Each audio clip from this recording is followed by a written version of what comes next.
The girl I always protected was being blackmailed by our janitor. So I coordinated a sting with hidden mics, camera footage, and backup from a few brave students. And together, we brought down a man who'd been preying on girls for years without getting caught. Back in high school, there was this janitor who everyone loved, and his name was Alex.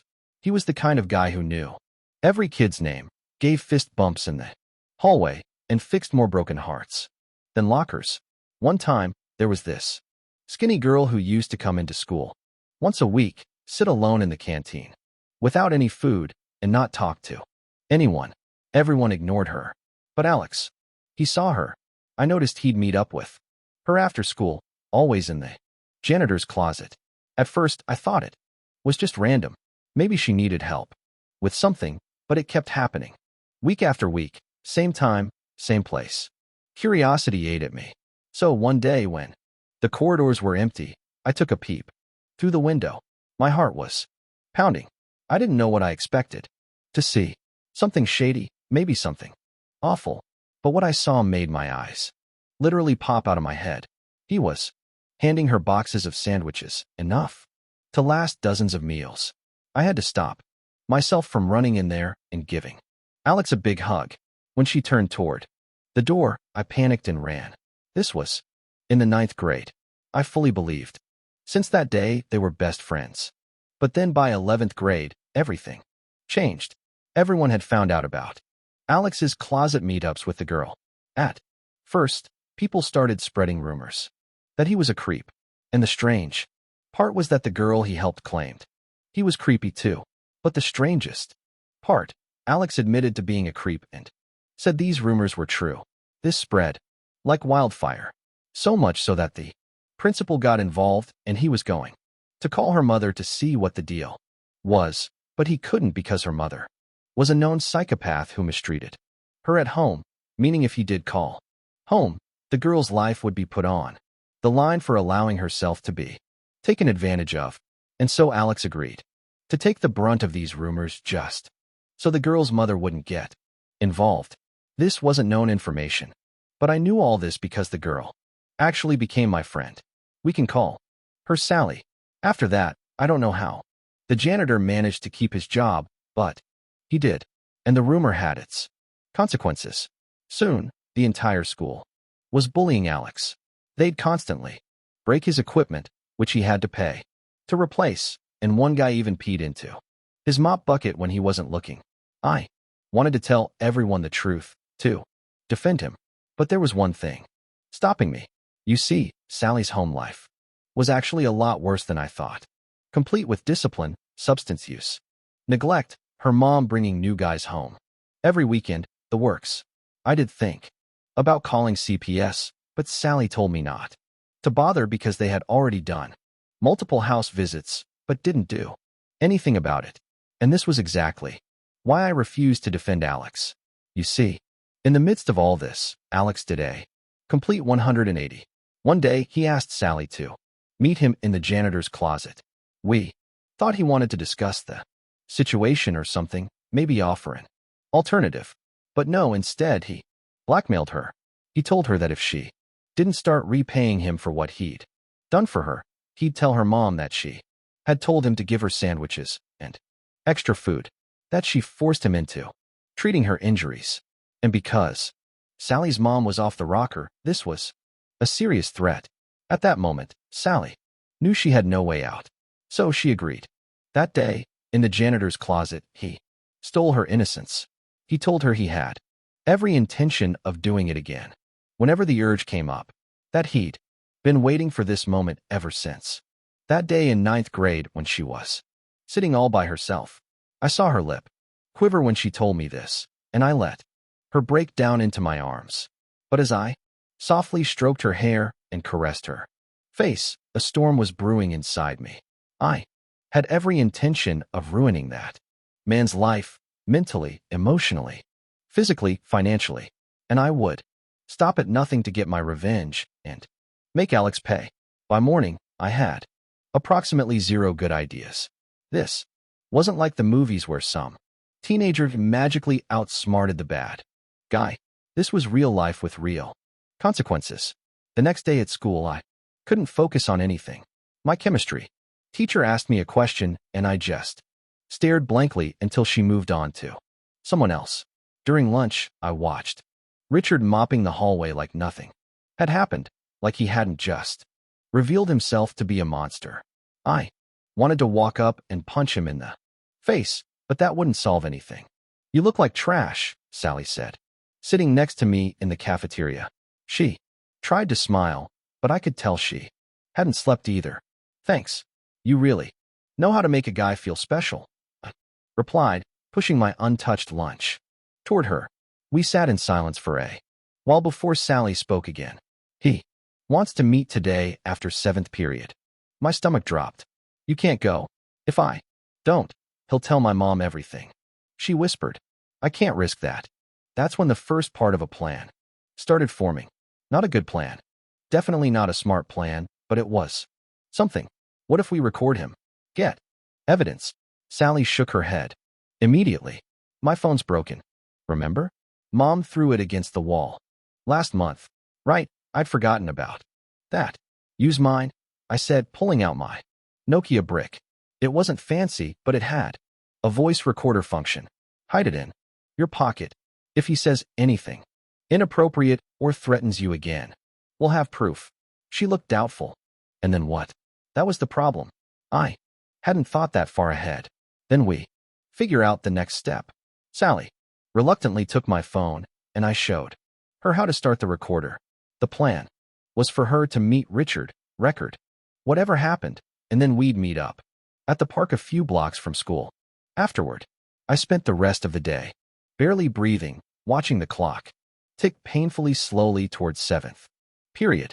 When the final bell rang, I headed straight to the park and waited, and waited, and waited some more. After an hour, I started to panic. What if something had gone wrong? What if Richard had found the phone? What if he'd heard her? Just as I was about to run back to school, Sally appeared, walking quickly toward me. She looked shaken but unhurt. Without saying anything, she handed me my phone. "Did you get it?" I asked. She nodded. "He didn't touch me today, just talked, made it clear what he expects next time." I played the recording. Richard's voice came through clearly, talking about how Sally owed him and how he'd been patient enough. He laid out exactly what he wanted from her in disturbing detail and repeatedly threatened to tell her mother everything if she didn't comply. It was sickening, but it was evidence. "So now, what?" Sally asked, her voice small. That was still the big question. We couldn't go to the principal. That sleazeball would probably just sweep it under the rug. The police might not take it seriously either, especially with just an audio recording as evidence. Plus, involving authorities might mean Sally's home situation would come to light, potentially making everything worse for her. "We need more," I finally said. "One recording might not be enough." Over the next week, Sally met with Richard 3 more times. Each time she recorded their conversations, each time his demands got more explicit and his threats more severe, and each time she managed to make excuses to delay the payment he was demanding. I don't know how she found the strength to face him repeatedly, knowing what he wanted from her. She was braver than I could ever be. After collecting 4 recordings, we had enough to prove a pattern, but we still didn't know who to trust with the information. That's when I remembered Ms. Rodriguez, my freshman year English teacher. She'd always seemed genuinely concerned about her students, and I'd heard she had reported a coach once for inappropriate behavior toward female students. If anyone would know what to do, it might be her. I approached Miss Rodriguez after class one day and asked if we could talk privately. She must have seen the desperation on my face, because she immediately agreed in her classroom with the door closed but the window uncovered. Smart teacher move. I explained the situation without naming names at first. I told her about a theoretical student being blackmailed by a staff member and asked what the right course of action would be. She listened carefully, her expression growing more concerned. "Jordan, this doesn't sound Theoretical. Is someone in trouble? I hesitated, then nodded. I have recordings, I said, pulling out my phone. 4 of them. M. Rodriguez's face hardened as she listened to the first recording. She stopped it at halfway through. I've heard enough. Who is this? Richard, the janitor, and he's blackmailing my friend Sally. The look that crossed Ms. Rodriguez's face was a mix of anger and determination. This is completely unacceptable. We need to take this to the authorities, not the school administration. She explained that in cases like this, going directly to the police was better than getting the school involved first. Schools sometimes prioritize their reputation over student safety. Miss Rodriguez offered to go with us to make a report and even said she'd help Sally with her home situation, if needed. For the first time in weeks, I felt like we might actually have a chance at stopping Richard. But when I told Sally about Miss Rodriguez, she panicked. No police. My mom will find out. She'll kill me, Jordan. I'm not exaggerating. I tried to explain Miss Rodriguez's plan, how she'd help with both situations. But Sally was adamant. I can handle Richard a little longer. I can't handle my mom if she finds out. I've been talking about our family to outsiders. We were back to square one. Or so I thought. The next day, Tyler Jenkins, a senior on the wrestling team, cornered me in the hallway. Hey, I heard you and Sally talking in the library yesterday, he said in a low voice. About the janitor? My heart dropped. Had he heard everything? Was he going to tell Richard? Tyler must have seen the panic on my face because he quickly added, I want to help. Turns out Tyler had a younger sister who Richard had been extra friendly with. Recently, nothing had happened yet, but Tyler had noticed the pattern. The same pattern that had started with Sally. His sister was a freshman struggling to fit in, and Richard had been giving her special attention, offering her a safe space in his closet to get away from bullies. I'm not letting that happen to my sister, Tyler said firmly. Suddenly, we had an ally, a senior, a wrestler, someone with friends and influence, and, most importantly, someone else who knew what Richard was doing. Tyler brought in his friend Marcus, who was the editor of the school newspaper. Marcus couldn't publish anything about Richard directly. That would be libelous without proof, but he knew how to investigate. He also knew how to spread information strategically. Our group grew to 5 when Lisa Chun, a quiet junior who worked in the front office as an aide, overheard Marcus and Tyler talking. Lisa had her own story about Richard making her uncomfortable last year, touching her shoulder too long while complimenting her work, hanging up decorations. Nothing she could prove, just a feeling that something wasn't right. But now it fit the pattern. We formed an unofficial task force, Operation Take Down Richard, as Tyler jokingly called it. Each person had a role. I was the coordinator since I had the most direct connection to Sally. Tyler was our muscle in case things got dangerous. Marcus handled information gathering and spreading strategic rumors, not lies, but selective truths that would make people watch Richard more closely. Lisa used her position in the office to track Richard's movements and access his schedule, and Sally continued to record her interactions with him, building our evidence. We discovered Richard had been working at the school for 15 years, far longer than any of us realized through careful conversations with alumni who returned to visit. Marcus learned there had been rumors about Richard and female students for years, but nothing had ever been proven. Several former students described similar patterns of him, finding vulnerable girls and offering them special help. It made me sick to think about how long this had been going on. How many Sally had there been before? How many girls had suffered because no one connected the dots? Our plan evolved over several weeks. We needed to catch Richard in a way that couldn't be denied or covered up by the school. Audio recordings were good, but we needed something more concrete, and we needed to ensure Sally's home situation wouldn't be exposed in the process. The opportunity came in late October, about a month into our operation. The annual Halloween dance was coming up, and Richard always volunteered to help with setup and clean up. Lisa discovered he'd requested access to the school the entire weekend for deep cleaning after the dance. That meant he'd have the building mostly to himself on Sunday. Marcus came up with the idea to set up a sting operation. Sally would agree to meet Richard on Sunday, supposedly to finally give him what he wanted. We would set up hidden cameras borrowed from Marcus' dad's security company. Tyler and I would be hiding nearby to intervene if necessary. It was dangerous and probably illegal in some way, but we were desperate. Teenagers trying to stop a predator. Sally was terrified but determined. "I'm tired of being afraid," she said when we finalized the plan. "I'm tired of him thinking he owns me." The day before the operation, I was a nervous wreck. What if something went wrong? What if Richard hurt Sally before we could intervene? What if we got caught trespassing at school? The what-ifs were endless. I almost backed out, almost told Sally we needed to just go to the police despite our fears. But then I saw Richard in the hallway watching a group of freshmen girls walk by, and the look on his face made my decision clear. This had to end, one way or another. Saturday night after the dance, we put our plan in motion.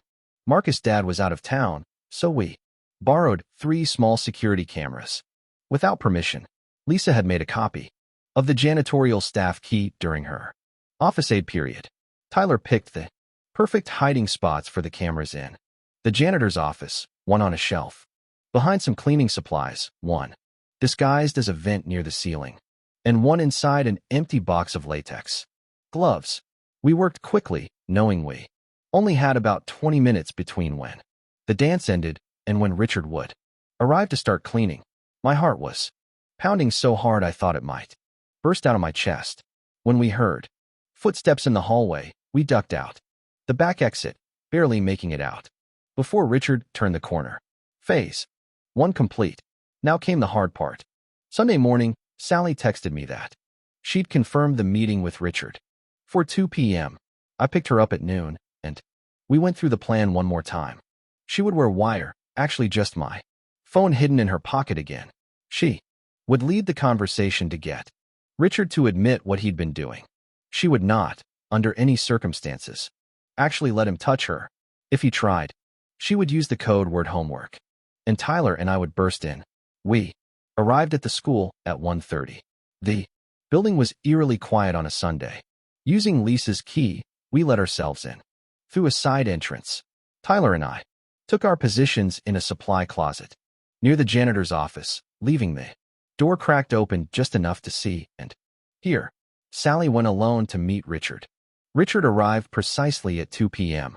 From our hiding spot, we could hear their conversation clearly. "I was starting to think you were avoiding me," Richard said, his voice friendly in a way that now seemed sinister. "No, just been busy with school stuff," Sally replied, her voice remarkably steady. Their footsteps moved toward the janitor's office. The door closed. Tyler and I looked at each other, tense and ready.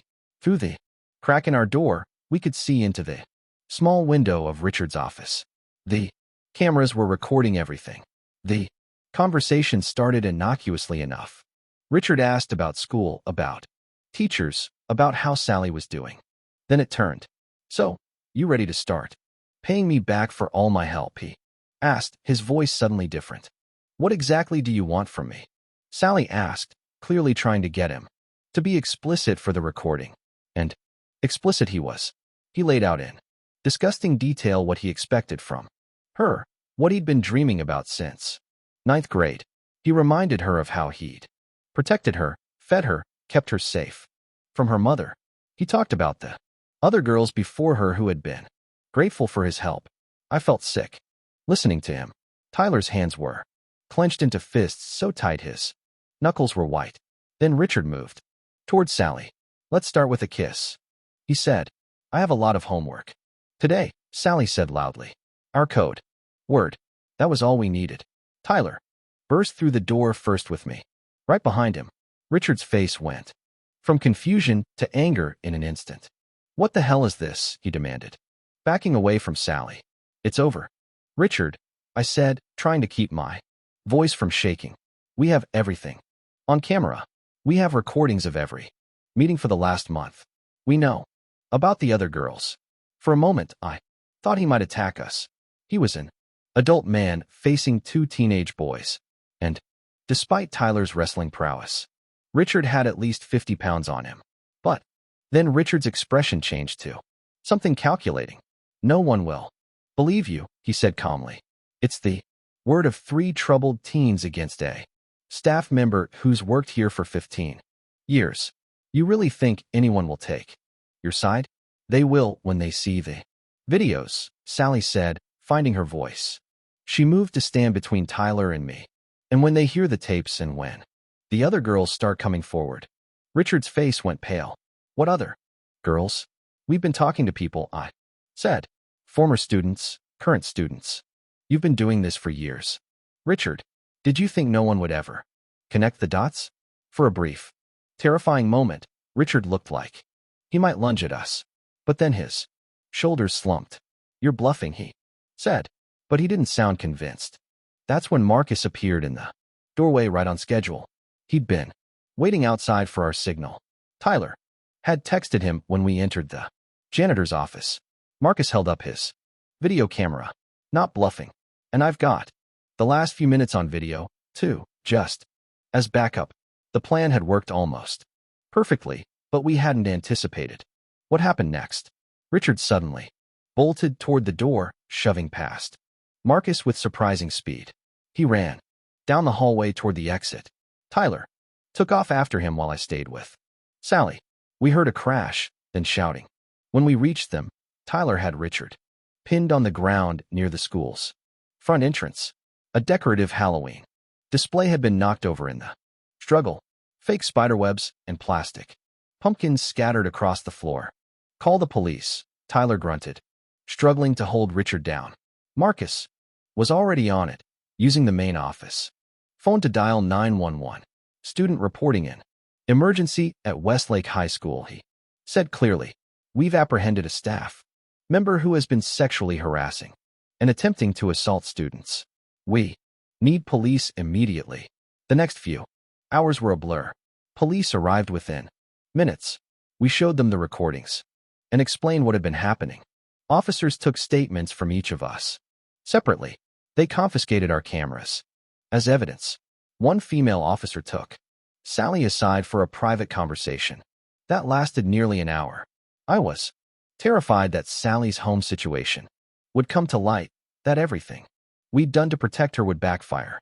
But Sally later told me she'd only disclosed what was necessary about Richard, keeping her home life out of it. For now, the officer had given Sally her card, telling her to call anytime if she needed help with anything else. It seemed the officer had read between the lines, but wasn't pushing. The story exploded across the school the following day. Richard had been arrested on multiple charges. The principal called an emergency assembly to address the situation, his face grim as he assured students that the administration had no knowledge of this behavior. No one believed him, of course. Teachers looked shell-shocked, especially the ones who had worked with Richard for years. Other girls started coming forward. Not many. At first, just 2 former students who contacted the police after seeing the news, but it was enough to confirm the pattern. Richard had been preying on vulnerable girls for over a decade, hiding behind his reputation as the friendly, helpful janitor who everyone loved. The consequences rippled outward. The principal was placed on administrative leave pending an investigation into how this could have happened under his watch. The school board launched a review of hiring and supervision practices. Parents demanded answers at a heated community meeting. Through it all, Sally remained remarkably calm. When rumors inevitably started about her being one of Richard's girls, she held her head high. Her newfound confidence surprised even me. It was like taking down her tormentor had unleashed something inside her, a strength she hadn't known she possessed. Our little group stayed tight through the chaos. Marcus published a carefully worded article in the school paper about student advocacy and speaking truth to Power without directly mentioning our involvement.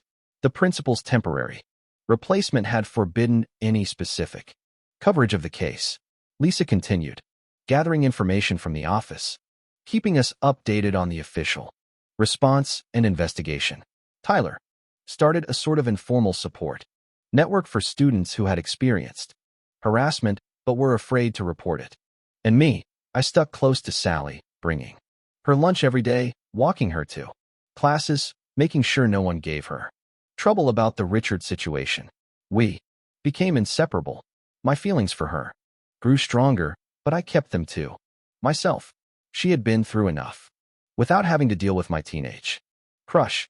She needed a friend more than anything else. About 3 weeks after the arrest, Sally surprised me by bringing her own lunch to school. 2 sandwiches. In fact, she handed one to me.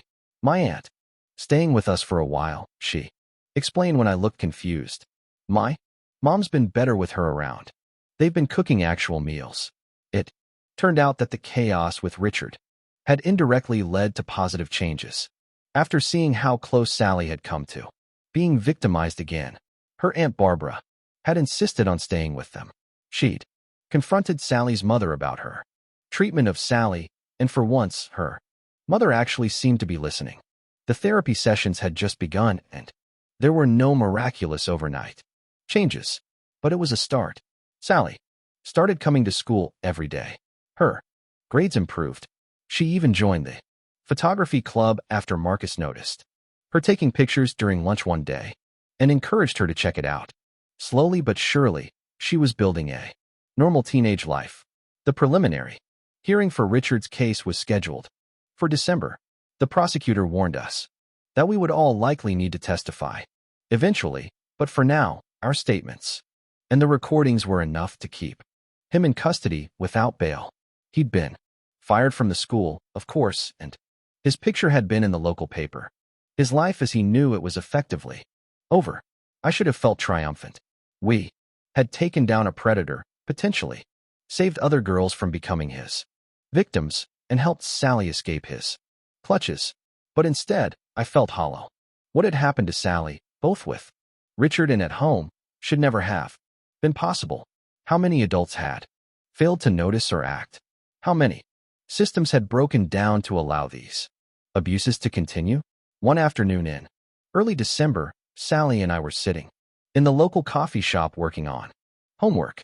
She looked up suddenly and said, "Thank you for everything." I don't think I ever properly said that. You don't need to thank me, I replied, embarrassed. Anyone would have done the same. No, she said firmly. They wouldn't. Most people didn't even notice me until all this happened. You saw me. You helped me. You believed me. I didn't know what to say to that. So I just nodded and went back to my biology notes, trying to ignore the warmth spreading through my chest at her words. A week later, Sally met Jeff Williams in photography club. He was a senior, tall, and artistic, with an easy smile and genuine interest in Sally's photography. Before I knew it, they were spending time together, heads bent over photo prints or camera settings. I tried not to feel jealous when I saw them laughing together in the hallway or sitting close during lunch. Jeff was a good guy. I knew that he treated Sally with respect and seemed to genuinely care about her ideas and opinions. He was patient when she was quiet and never pushed when she wasn't ready to share something.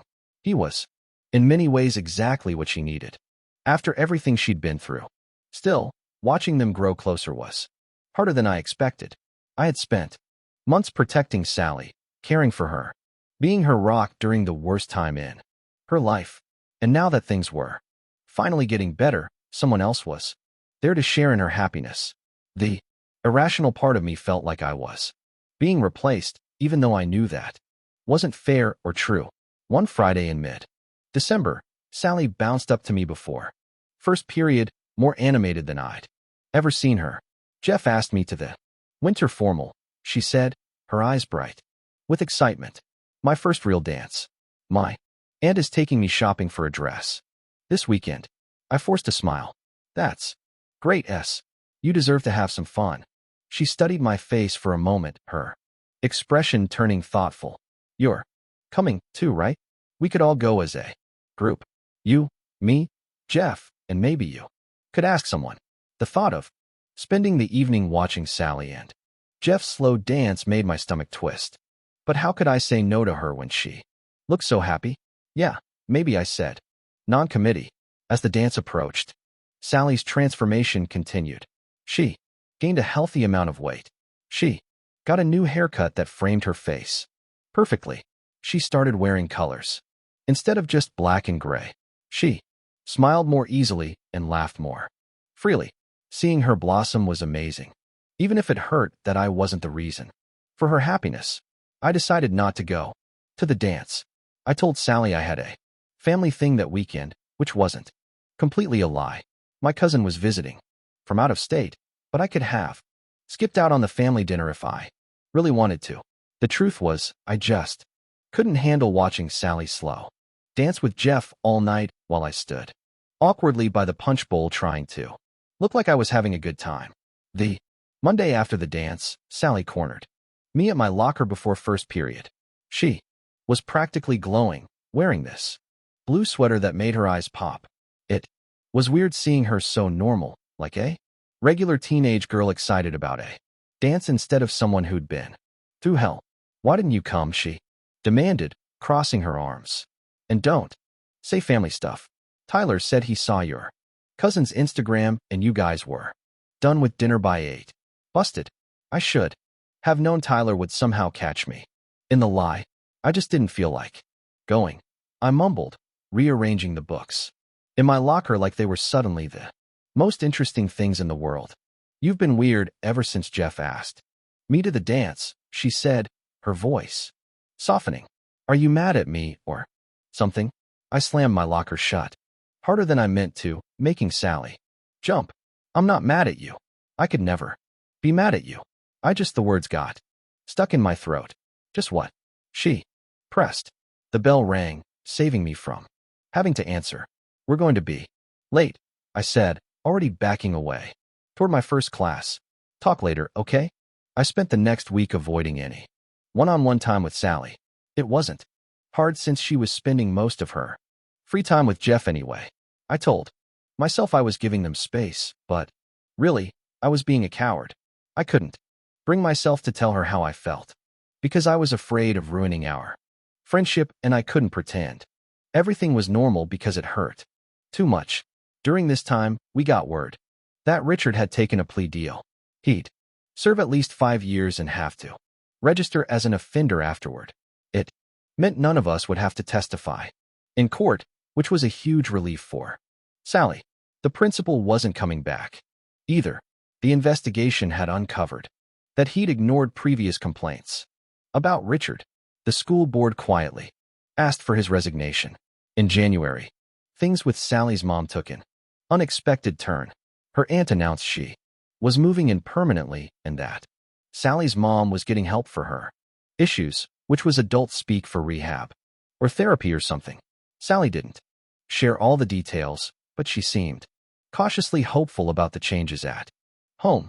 My aunt actually signed the permission slip for the spring photography trip, Sally told me one day when we were paired up for a chemistry lab.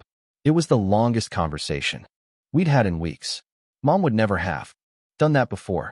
That's awesome, I said, genuinely happy for her, despite the awkwardness between us. The overnight trip to the state park. She nodded, carefully measuring out some blue liquid into a beaker. Jeff's going too. He's been helping me practice landscape shots on the weekends. Of course he was. I focused on reading the lab instructions, trying not to show how much that stung. Jordan, Sally said suddenly, putting down her pencil. What happened to us? We used to talk all the time, and now you barely look at me. I kept my eyes on the paper. Nothing happened. We're good. Bullshit, she whispered, glancing around to make sure our teacher hadn't heard. You've been avoiding me for a month. Did I do something wrong? The genuine hurt in her voice made me finally look up. You didn't do anything wrong. I'm dealing with some stuff. What stuff? Maybe I could help. That's what friends do, right? Friends The word felt like a punch to the gut. Before I could stop myself, I blurted out, I like you, okay? Not as a friend. And watching you with Jeff is killing me, but I'm trying really hard to be happy for you because you deserve to be happy after everything you've been through. Her eyes widened, and for a horrifying moment, I thought she might laugh or get angry. Instead, she just looked sad. Oh, that single syllable told me everything I needed to know. She didn't feel the same way. I nodded and went back to the lab, my face burning with embarrassment. We finished the experiment in silence, communicating only when absolutely necessary. When the bell rang, I bolted for the door, but Sally caught up to me in the hallway. Jordan, wait. I stopped, keeping my eyes fixed on the floor. I had no idea you felt that way, she said quietly. It's fine, I said, even though it definitely wasn't ill. You don't have to say anything. I know you're with Jeff, and he's a good guy. He is, she agreed. But that doesn't mean I don't care about you. You're important to me, Jordan. More than you know. I finally looked at her, just not in that way. She hesitated, which was answer enough. I need you in my life, she said, as my friend. Can we still be that, please? What was I supposed to say? No, I can't be your friend because I want more after everything we'd been through together. So, I nodded and forced a smile. Yeah, of course we can. The rest of winter crawled by. I joined the baseball team again when spring training started, which gave me a legitimate reason to be busy after school. Sally and I still talked, but there was a new carefulness between us, like we were both afraid of saying the wrong thing. It sucked, but it was better than not having her in my life at all. In March, something unexpected happened. Lisa, who was still working in the office, overheard a conversation between the new principal and the school counselor. Apparently, a freshman girl had come forward saying a teacher had been making her uncomfortable. The teacher, Mr. Peterson, the gym teacher who'd always given me the creeps. They're actually investigating it, Lisa told our group. At lunch, we still met up occasionally. Me, Sally, Tyler, Marcus, and Lisa, though less frequently than during the Richard situation, like taking it seriously from the beginning. That's because of what happened with Richard. Marcus said, the school can't risk another scandal. It's more than that. Sally said, I think we showed people they can speak up and be believed, that they don't have to deal with this stuff alone. I looked at her across the table, struck by how different she seemed from the skinny, silent girl I'd first noticed in 9th grade. She caught my eye and smiled, a real smile without any awkwardness, and something shifted between us. Maybe we could actually be normal friends again. The photography trip came and went in late April. Sally returned with amazing photos and stories about hiking at dawn to catch the perfect light. She didn't mention Jeff much, which I appreciated. Instead, she talked about techniques she learned and ideas for her portfolio. Her passion for photography had become something real, not just a club she joined on a whim. In early May, Sally showed up at my house on a Saturday morning, which hadn't happened in months. My mom let her in, looking surprised, but pleased to see her. They'd always gotten along well. What's up? I asked when she appeared in my doorway. I was still in my pajamas, hair sticking up in every direction. Jeff and I broke up, she said without preamble. I sat up straight, trying to process this. What? What? I thought things were good, she shrugged, coming to sit on the edge of my bed like she used to before. Everything got complicated. They were. He's great, but I realized something on the photography trip. What's that? I asked, my heart suddenly racing. That I wasn't being fair to him or to myself. She picked at a loose thread on my comforter. He wants to go to art school in California after graduation. I don't know what I want yet, but I know I'm not ready for that kind of serious relationship. Oh, I said, not sure how to respond. Are you okay? Yeah, actually, it was mutual. We're still going to be friends. She looked up at me. But that's not really why I came over. No, I came because I miss you. Like the real you and me. Before things got weird. I swallowed hard. I missed. That too. Good, she said, smiling. Because there's a baseball game next weekend, and I was thinking I might come. Watch if that's okay with you. It was more than okay. It was the first step. Back to normal, or whatever our new normal would be. I didn't ask if her showing up after breaking up with Jeff meant anything. I didn't want to push or assume. For now, having her back in my life as a real friend was enough. The rest of the school year flew by. Our little group started hanging out regularly again. Tyler got accepted to state on a wrestling scholarship. Marcus won a journalism award for his coverage of student activism, his carefully coded way of writing about what we'd done. Lisa decided to study criminal justice. After discovering she had a talent for investigation, Sally continued to thrive. Her photography got selected for the district art show. Her aunt officially became her legal guardian. With her mom's consent, she started talking about maybe applying to community college to study visual arts. Small steps toward a normal life. As for me, I was just trying to figure out who I was outside of the Richard situation. And my feelings for Sally. Baseball helped. So did starting to look at colleges. I discovered I was actually pretty good at statistics and thought maybe I'd study sports management or something. The last day of junior year, Sally and I walked home together like we used to. The summer stretched before us, full of possibilities. I never thanked you properly, she said as we reached the corner where we usually parted ways. For what? I asked, squinting at her in the bright June sunshine. For seeing me when no one else did. For bringing me lunch all those days. For believing me about Richard. For helping me take him down. For not abandoning me when things got bad. For she trailed off, then took a deep breath. For loving me enough to let me figure out who I am, even when it hurt you. I felt my face get hot. You don't have to thank me for any of that. I know, but I wanted to. She stepped closer and hugged me, her arms wrapping tight around my waist. I hugged her back, breathing in the familiar smell of her strawberry shampoo. When she pulled away, she looked up at me with a small smile. I'm not ready for anything right now. I'm still figuring out who I am. When I'm not terrified all the time. But someday, when I am ready, well, I hope you'll still be around. My heart did a weird flippy thing in my chest. I'm not going anywhere, I promised. She nodded, seeming satisfied with that answer. Good, because I've got 2 tickets to the summer concert series at the park. First one's next Friday. You in? Definitely, I said, unable to stop the grin spreading across my face. We stood there for a moment longer, just looking at each other. Then Sally shouldered her backpack and started walking toward her aunt's house. See you Friday, she called over her shoulder. I watched her go, realizing something important. Whether or not Sally and I ever became more than friends didn't actually matter. What mattered was that we'd saved each other in different ways. She was safe now. She was happy. And somehow, against all odds, we'd taken down a predator and changed things at our school for the better. I headed home, already looking forward to Friday. Whatever happened between me and Sally, in the future, friendship, relationship, or something in between, I was just grateful she was in my life. And for now, that was more than